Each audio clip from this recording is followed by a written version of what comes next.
powers combined, I am Captain Planet! What's up, party people? It's your boy, MC Popsicle, and I am so excited because today we are talking to this guy. We are talking to David Coburn, the actual voice of Captain Planet. We're about to get into that, but first, shout out to my sponsor, Nevin Eyewear. Make sure to check them out. They have a deal going on right now. You buy one pair of glasses, you get 3.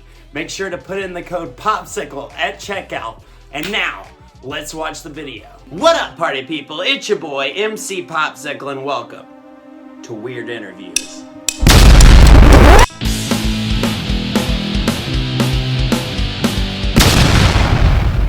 How you doing, Mr. David? Hold on, let me check. Good. How you doing? Doing great. I'm so happy that we could get together. I've been so excited about talking to you. Well, the pleasure's mine, but the power is yours. Yeah. So, first thing, I wanted to show you this. That's my Captain Planet first edition, first comic right there. Unopened. Unopened. Yeah, I've been trying to take care of it.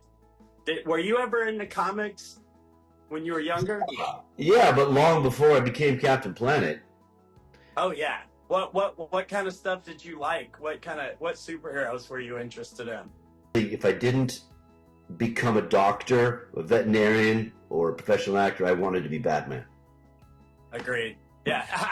I got in a fight when I was a little kid, when I was like 4 in the nursery, because somebody told me I wasn't Batman, and I was like, whoa. Careful now. You can't cross that line with a Batman fan. Yeah, Batman. Did you like that new Batman movie? Have you seen the new one? No, not yet. Not yet. I was a fan of the Batman series in the 60s. Oh, me too. I actually just interviewed a guy that writes Batman comics, and they have a Batman comic that's based on the show from the 60s. Dude, that's something I could be interested in as an adult. Absolutely. Yes. His name is Mike Allred. He's fantastic. But yes. Very cool. So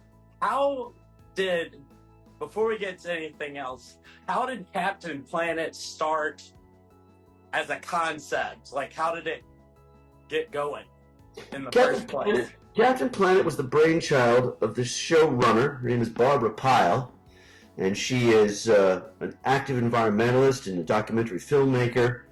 And she took her concept, along with Nick Boxer, the show's co-producer, to Ted Turner. I'm sure you're familiar with that name. Yes. Ted Turner's the guy who created the Turner Broadcasting Network and CNN back in the day. And he himself was a pretty rigorous environmentalist, and so he helped bring Captain Planet to life and get us on the air. Yes, he was a big deal. I remember that time. He was running the world basically at that time. Before there was Bezos and before there was Musk, there was Ted Turner. I don't know him that well, but what I do know about him, he did a lot of good things for a lot of people. Notably, he helped create and finance Captain Planet, and we started in the early 90s. You probably weren't even born yet. I was there. I was just barely there, but I was there. That's why I was so excited to talk to you. I remember you bopping around on my TV. I think the first episode made it on air on the Turner Broadcasting Network, TBN, in 1991. We started recording in 89. Back then, it took a long time to get a cartoon from concept to drawing to finished product. We recorded all the voices in Los Angeles. All the drawings were done in the Far East, and then they came back and we did pickups and final mixes, and then it went to air probably a year and a half after the initial script came out. So it was a long process. We did 100, and my calculations are correct, about 117 episodes. Wow. Yeah, I read something that it was like, at the time, like the longest cartoon, some kind of record. I don't remember exactly what it was, but it had something to do with how long it was. I don't know if it's the longest running cartoon series on the air, but I do know it's the only environmental cartoon superhero in the existence of the planet. Amen. Yeah, that Yeah, I like Captain Planet a lot. I think it's a very good show, and a lot of shows just are meaningless. So I thought that was good that it actually had some sort of message. What was it that you liked about it most, if you don't mind me asking? I mean, as an adult, I think that they were actually trying to teach and encourage people to care about the environment. I think that a lot of cartoons, especially at that time, was just kind of like sugary cereal that had no value. It was just kind of you watched it and your parents got you to be quiet for Hmm? 22 minutes or whatever. So Yeah. I appreciated that. Well, I think I've said this before. I may have already said this to you at some point, but it's probably one of the best jobs I've ever had as a voice actor because it's probably one of the only jobs I've done that's ever done any real good for other people, beside entertain them. And Right. it was a huge honor to have been chosen for this role. Yeah, it's very cool. How did you get involved with it in the first place? I've been an actor since I'm 13 years old. Wow. That's several decades now. I don't want to talk about exactly how many, but and for me, it was just another voiceover audition. I had an agent who sent me details about the place and time where I needed to be, and I didn't know anything about the project. I stepped into a recording booth, and I met Marcia Goodman, who was the director of the first 3 seasons of the show, produced by a company called DIC Enterprises, DIC, and I auditioned for the lead role and walked away, just like I do with most auditions, forgot about it. After I got cast, I found out that I had replaced Tom Cruise. That's crazy. I think I might be the only guy in Hollywood to be able to say that he replaced Tom Cruise, because Tom Cruise is a pretty talented dude. But apparently they weren't happy with his work as Captain Planet, and they were looking to replace him with somebody more accessible and more friendly, and I kind of ran with that. Yeah, I wanted to ask you that. Like, I'm an actor as well, and coming into that character, it's kind of a strange character as far as it's just not a normal person, you know? So, as an actor, when you see this guy and they tell you about it, how did you approach that as an actor? Like, who did you decide that character was to you? That's a pretty good question, and I don't think I've ever been asked that before. I knew that he couldn't really be a preacher or an authority figure and hit the target market we were aiming for, which was kids between the ages of 5 and 9. Kids don't respond to authority that well. So in my concept, from my perspective, he was a friend, he was a big brother, he was a coach, a positive influence that could help motivate people to action and not order them into it. That's a good point. I see that in the character. Like, There's also something playful about him, which I think is important when you're dealing with such a difficult subject. I mean, it's pretty impressive that it reached so many people over so long. There are, I guess the latest figure is over 93 million Captain Planet fans in America alone. And it was syndicated in 87 other countries and a bunch of other languages. And it was a visionary project ahead of its time. it was. So when you first got involved with it, what was your life like? Like, so you were an actor, like, had you done a lot of stuff at that point? Or was Yeah. that you had? So Yeah. at what point did you really recognize the effect that you were having with Captain Planet? Well, it happened a lot of times. It happened several times. The first time, I guess, was I was driving home from work one day. We recorded an episode that morning, and I lived in Los Angeles. I was born and raised in Southern California, and I was coming home to my house in Northridge, and the kids on my street found out that I was the voice of Captain Planet, and they stopped calling me David. They started calling me Captain. That's crazy. And that's when I quit smoking cigarettes. That's good. Because I realized I cannot be Captain Planet and be throwing cigarette butts out my window on the way home. So, and it had a pretty profound effect on my life and my behavior. And then we did Earth Day, which was April 22nd. And we had a big Earth Day celebration at 20th Century Fox Studios, and I was invited to get up and speak in front of several thousand people. And I realized, wow, this is more than just a voiceover job. And then something else happened to me. I was in Auckland, New Zealand, shooting a commercial in 2005. This is long after we stopped recording, but I had a day off on the film shoot, and I went to take a yoga class a couple of blocks away from the hotel where they had me. And on the way back, I stumbled through what looked like a protest or manifestation of some kind, and all these people were raising their arms and pumping signs in the air, and there were several signs that had the face of Captain Planet on it. It was an environmental rally in Auckland, New Zealand, and so I went up to one of these guys and I said, "Hey man, how do you know about Captain Planet?" He goes, "Oh, everybody knows about Captain Planet." And I was like, "Wow, you're not gonna believe this, but no, I'm Captain Planet." And he goes, "No," and I go, "Yeah." He goes, "No," and I go, "Yeah." He goes, "No," and I went, "Yeah, the power is yours." And he grabbed me by the shirt and pulled me up on stage. And one second I was on my way home from a yoga class, and the next second I was standing in front of literally 6,000 people in downtown Auckland, and I got to speak to them. And with that, recognition and with that joy comes a sense of responsibility. I just kept myself informed.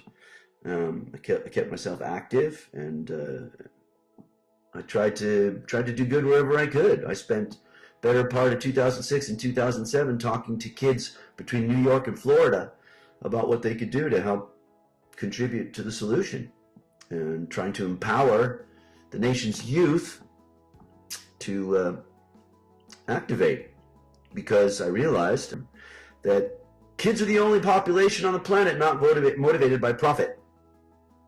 Ideology alone is enough to get people to change their behavior. When I was a kid, there was this big campaign on television with a whole commercial program behind it to motivate people to wear their seatbelts, because it used to be legal to drive around your car without a seatbelt.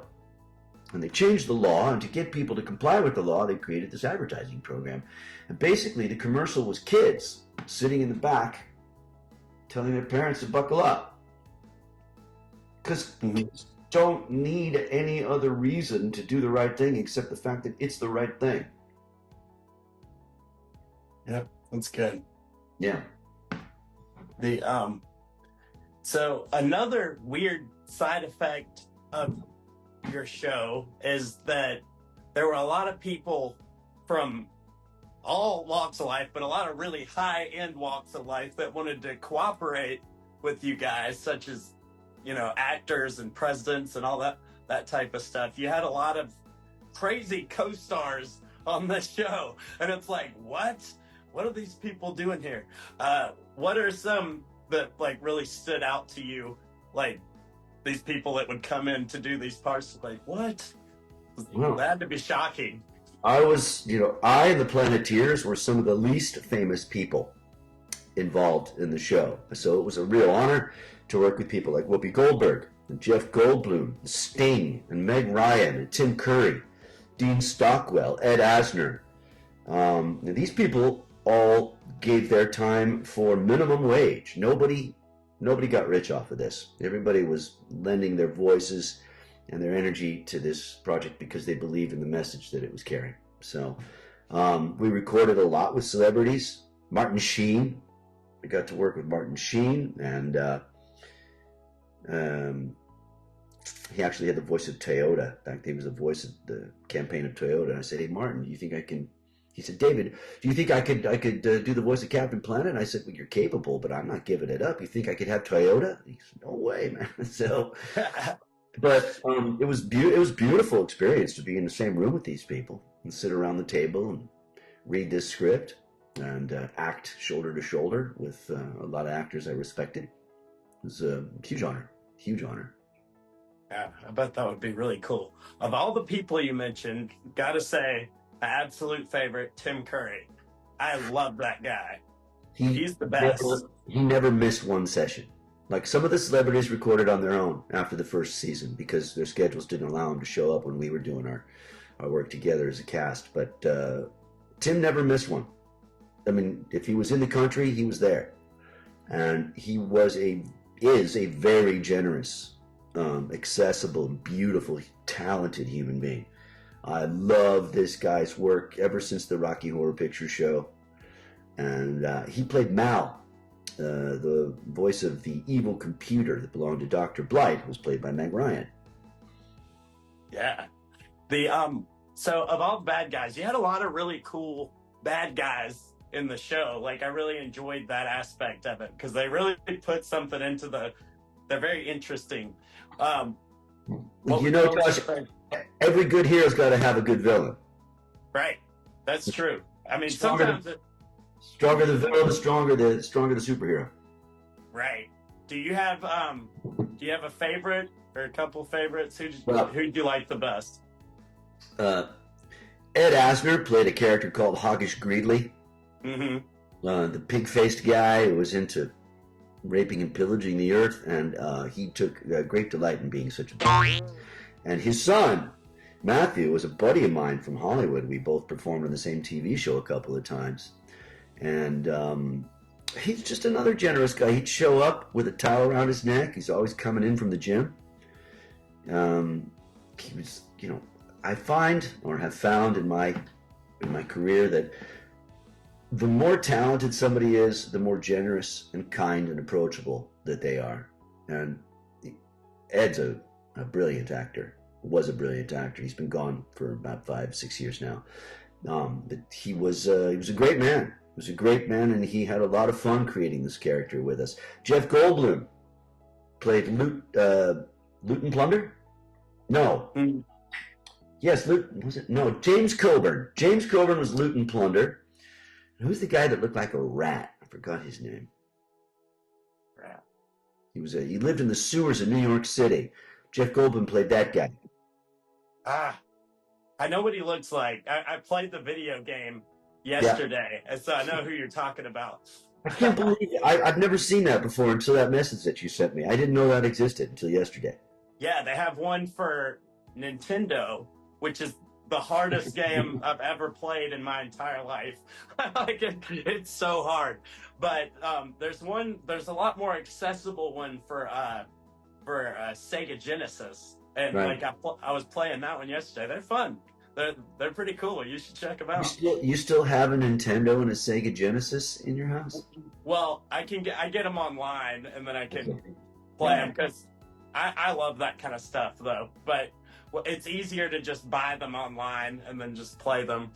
But yeah, you should check them out.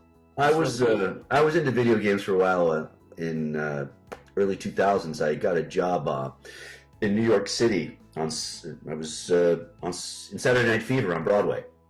Oh wow! We did 507 performances of Saturday Night Fever on a Broadway stage over 2.5 years. I played 4 characters every night and understudied 3 other principal roles. So I was singing and dancing in spandex pants so tight you could tell my religion. And and a lot of the times I'd get home from work at 11:30, 12 o'clock at night, and then you'd have to eat because you were starving after the show. And I didn't go to bed until 3 or 4 in the morning. So I was living this weird theatrical vampire life, and you couldn't really do much the next day because you had to sleep and then get ready to go back to the theater in the evening. So I picked up a PlayStation, and I got to tell you, I'm in recovery. I gave away my PlayStation because I lost literally 3 months of my life to this goddamn piece of plastic. What were you playing? Oh man, I was playing spy games, first-person shooter, sniper games. Like Solid Snake. Yeah, absolutely. I know the guy who used to do that voice too, man. Cool. David Hayter, yeah. I've been playing that. I really got into them, and I remember the feeling I had the first time I looked through a scope, sighted somebody's head, and blew their skull open from several hundred yards, I felt horrible inside. I felt terrible. And then about 15, maybe minutes, 20 minutes later, it didn't matter to me anymore. That I was literally blowing people's heads off. And that really disturbed me. I took really good notice of the fact that I no longer cared that I was shooting people in the head. The most important thing to me was going to get to that bridge, to defuse that bomb before that train got across so I could get to the next level of that thing. And I was invited out to dinner with friends. I was invited out on dates by beautiful women I was dancing with on Broadway. And I was like, oh, thank you so much, but I got to get home and defuse that bomb, you know? So I realized that I was making some pretty bad choices as a human being. And I just gave it away. And I don't really play video games anymore. I do other things with my free time.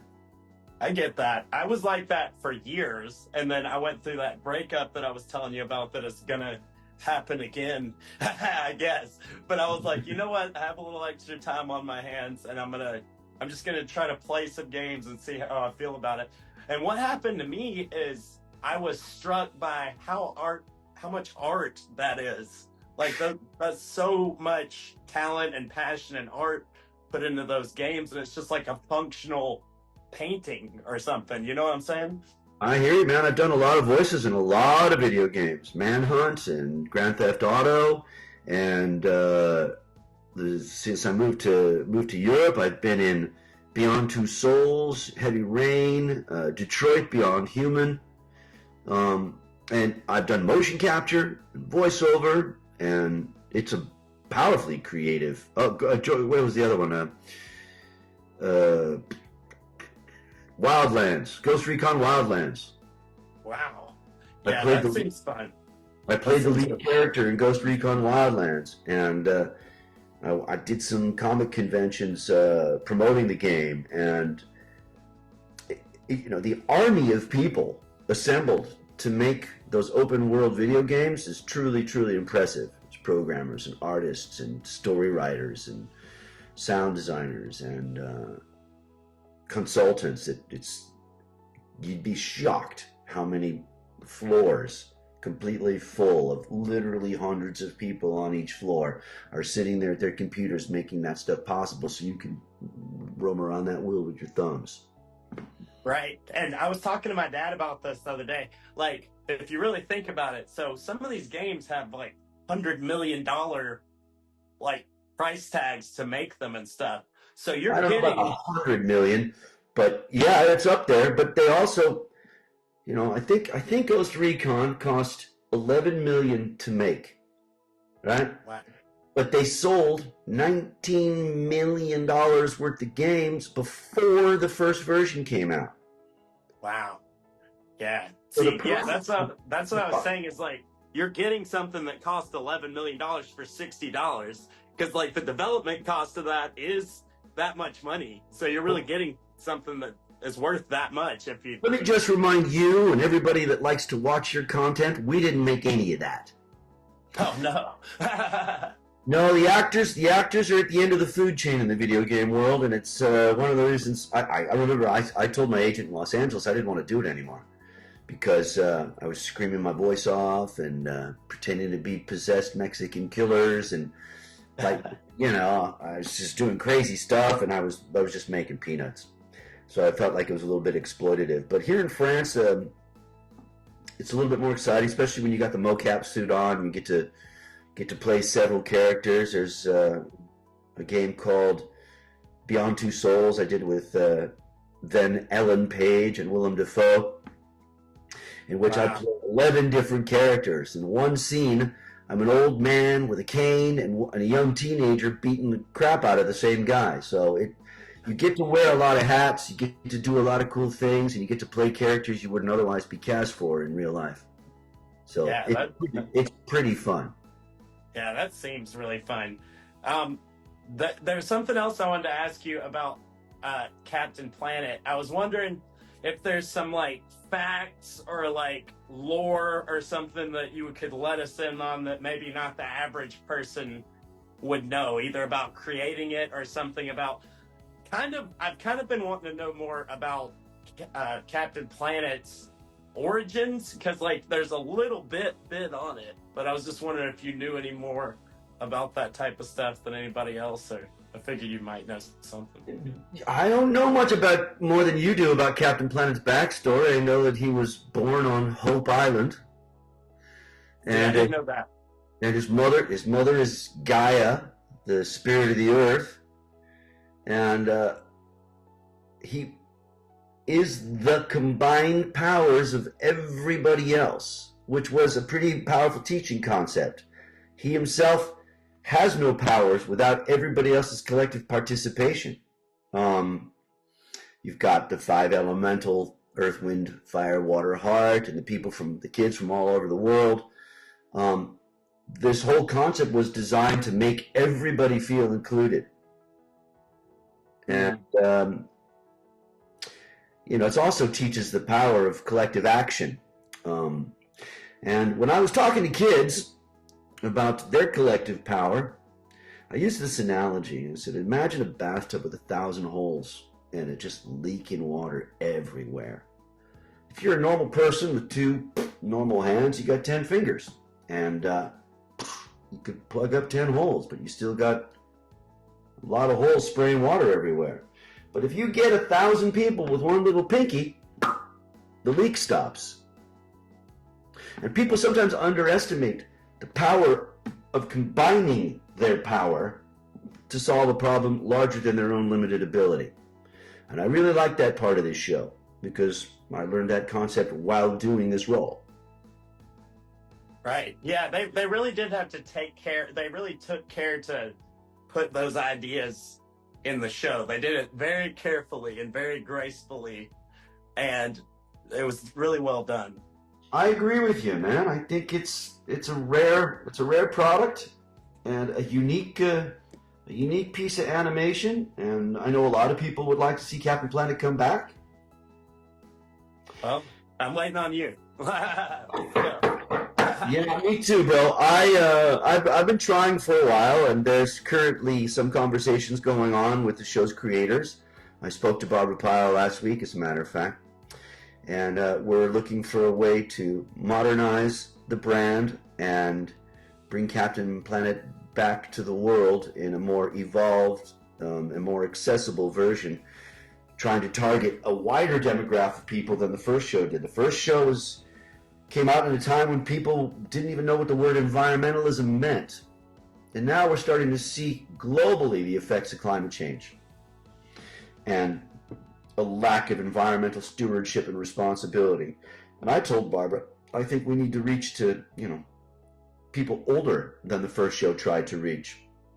A lot of the kids that grew up watching Captain Planet in the 90s and 2000s are now parents themselves. They now have children themselves they're going to want to try to preserve this planet for. And so we have a worldwide fan base already connected to our ideology, and they're not kids. And it's not a juvenile concept anymore. It's a global concept. I know that Leonardo DiCaprio purchased the film production rights for Captain Planet. The Warner Brothers, for a while, was sitting on it, didn't want to talk to any of us. I had some important meetings in South Florida in 2001 and 2003 because I was trying to talk to the head of new development at Telemundo, which is the Latin production entity for Mexico and South America and Spanish-speaking countries all over the world. We had a lawyer, we had a deal in place, but I could not get Warner Brothers to release the rights. Now I believe that now that the DVD set is out and available for purchase all over the world, Warner Brothers no longer holds the unique rights, which means we have more power to do something with this property. And I know that Leonardo purchased the film production rights about 4 years ago, and we have people trying to contact his people to see if we can sit down and motivate a face-to-face conversation. But I heard some news that you might want to know. I ran across this last night. I was preparing, and Glenn Powell. He's been a big actor lately. He was in that Twisters movie and all that. Yeah, I that's read right. some. I read something that said he had been involved in some talks having to do with it recently. I I was know like, that Michael Bay, film director Michael Bay, owned the production rights for a while. He had an option on them for a couple of years. That option expired, and that's when Leonardo DiCaprio swept in and bought them up. I didn't know about Powell's interest in the project, but I mean, if we could get some shepherds to lead this flock someplace, I think we could actually do something. Yeah. And whether I wind up playing Captain Planet or doing his voice or not is kind of irrelevant. What I'd like to do is get the message out globally. Now with the streaming platforms and the way that people consume content, we think we could reach a lot more people with a lot less money and effort. let me tell you, anybody my age, if it's animated, if anybody else plays him, then they're gonna like, no, this is fake. You need to do the voice, and he needs to have the mullet. Those are the two. That's the thing. You can pull it off. Yeah. I could pull it off. I'd have to shave the gray beard, but I'm still skinny enough to wear the red underwear. Oh yeah. Yeah. I would love that. It would be an amazing thing for a lot of people. And as I said to Barbara last week on the telephone, it's a powerful legacy to leave behind if we can pull it off. Already, Captain Planet, the 117 episodes that we've done, has reached 2, maybe 3 generations of people worldwide. And I would love to leave that mark on the planet when I'm not here anymore. It's a powerful product with a really powerful message that needs to be spoken, because together I think we have the power to make some real changes. I am just your powers combined and magnified. You know that. Definitely. Also, I have one more thing before we go. I was wondering if you could make me a Planeteer. Oh, you already are, man. Oh, okay. Well, good. You already are. I want it to be official. It is official, okay? You're a fan of the show. I get the sense that you care about Captain Planet just because you wanted to sit and talk with me about him. And I think what we could do is wake up the Planeteer and all of the people that we're connected with and remind them what we can do collectively. I was speaking in South Florida to this elementary school. And you show a kid a picture of a drowning polar bear, or a bunch of penguins on an ice floe, and they're like, "Oh my God, what can we do? What can we do?" So I went up to this kid came up to me after the lecture I was giving. I think he was about 6 years old. And he says, "Hey, Captain Planet, what can I do? What can I do?" And I was like, "Oh." And I reached into my pocket. I gave these 5 Planeteer rings I had in this little bag. And I said, you take these rings. And you give them to 5 of your friends, and you tell them one thing that you learned from me today. And he looks at me like I was an idiot, and he goes, "I know more than 5 people." And he was 6. Now he's probably 26. But if we had this conversation, or if your fans or your followers can have this conversation with 10 or 20 people that they know, then it becomes a realizable goal and not just a dream. And that was what the producers of Captain Planet were thinking about back in the 90s when they tried to put this cartoon on the air. And we did reach literally 100 million people worldwide, probably more than that now. And as I said to you, the people that were watching that show back in the day now are parents of children that will hopefully one day become parents of other children. And it's a powerful legacy to hand down to the humanity that's coming behind us in America. And I didn't really have this perspective on America until I left the USA. America is such a huge consumer. What do we give back? What do we give back? What can we give back? It's something a lot of people don't ask themselves, Josh. Yeah, I know that's true. And I think that we have a responsibility to ask ourselves what we can do for the people coming up after us. Pay it forward. Yeah. Just because you can, not because you're going to get something out of it. Right. Yeah. I mean, I think even on a selfish note, there are a lot of good reasons to protect the environment anyway. Just because, like, Good. I would like my great grandchildren to not be in like a toxic waste dump. You know, we're having this conversation as we're sitting here breathing air, Right. right? I'm drinking tea. It's made with fresh water I pulled out of the sink. You imagine? You imagine what it must be like to not have clean air or clean water to breathe and drink? All kinds of stuff we take for granted every day. So I guess the first step to fixing this problem is awareness, gratitude, and then responsibility. Agreed. Educate, activate, in that order. You gotta be grateful for the things that we have. This is the same bottle. I've been using the same bottle for 3 months. Of course you have. Makes sense to me. Last movie I did in Brussels, they didn't have cups on set. Everybody got a water bottle made out of recycled material. And that was, you lost your bottle, you weren't drinking.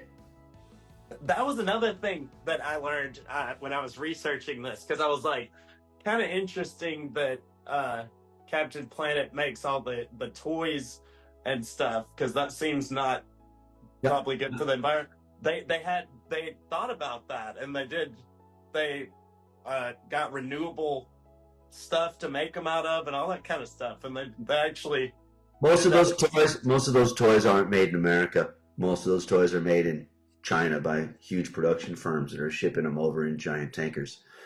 Well, they did do they did for each of the toys, they would do a percentage to the Captain Planet Fund, and they would use like recycled paper in it and all kinds of stuff. So they thought about that and did that. I wish I could figure out a way to, and that's something I've been thinking about literally for decades. How could we get the fan base and the people that love Captain Planet and the Planeteers to pull together? I wanted to create a way for everybody who cares about the show and the values that it's talking about to combine their collective efforts. Imagine if there are literally 93 to 100 million people in America that are Captain Planet fans, and each one of them donated $1, we'd have $100 million to work with on education. Yeah. Wow. Right? Yeah. See, also, right now they need to make a new show or a movie or something, because like they're bringing all the stuff back. Like all the people my age, we played Pokemon. Now the kids are playing with Pokemon. Like, you know what I'm saying? Like Batman just never left. He was just always there. But this is the time. Like, this is a perfect time to do that, you know? I could not agree with you more, mister. And I'm actively trying to do something about it. That's one of the reasons I contacted Barbara Pyle last week. We were friends on Facebook, and I explained to her on Messenger how to use, her telephone. And I got her on the telephone. We spoke for an hour and a half, and she's got a meeting with Ted Turner's corporate financial officer this week to talk about releasing some of Ted's millions to bring Captain Planet back to the public. I mean, he had a big piece of the idea to do it in the first place, so it seems like, that makes sense. He was the money man behind it. It's really the brainchild of the creative people that brought him the idea. Notably Barbara Pyle and Nick Boxer, the show's creator and executive producer. And they're still good friends of mine. And so are a lot of the people all the guys that did the voices. Scotty Manville and Joey Didio and Kath Susie. The Planeteers, we've stayed in touch for literally, it's been almost 40 years, bro. That's cool. I'm glad to hear that. Also, I love Captain Pollution. Thank you. Like, I figured out that was you, and I was like, this is awesome. Well, who else to play Captain Planet's evil twin than Captain Planet himself? I had a really good time. That was super fun, and one of the only times I got to use my voice in the show for something other than, the nice, kind, friendly blue guy. Captain Pollution! That was so funny. When I figured out it was you, I was like, ha! They have shirts of Captain Pollution and stuff too. It's really funny. He's an awesome character, and I don't know what season that was. Must have been season 6 or 7, kind of late when they brought him into the mix, because you had to keep finding new issues for new storylines and new villains. Captain Planet and Planetoos to fight against, and Captain Planet's evil twin. That was a good one. Yeah, that was funny. I'm glad it was you. That made Well, me thank you, man. So am I. I had a good time doing that. yeah, it seemed like you were having fun with that one. Always. I always have fun, or I wouldn't do it. But thank you very much for doing this. I really enjoyed getting to talk to you. I had a really good time. Thank I you. appreciate your interest in the project. I appreciate your interest in me and the things I have to say, and I also appreciate the fact that you are a Planeteer. And you are not alone, man. There are literally hundreds of millions of us all over the globe. Captain Planet existed in France, except he spoke French. He existed in all the Spanish-speaking countries, except he was habla español. And he was in Romania and Greece and certain North African countries as well. And I don't think there's ever been a cartoon superhero like him, and for good reason. We all live on this time ship, this spaceship called Planet Earth, and our resources are limited, and we need to be grateful and mindful about what we do with them while they're still here, instead of figuring out how we can terraform and populate Mars, Mr. Musk. All right.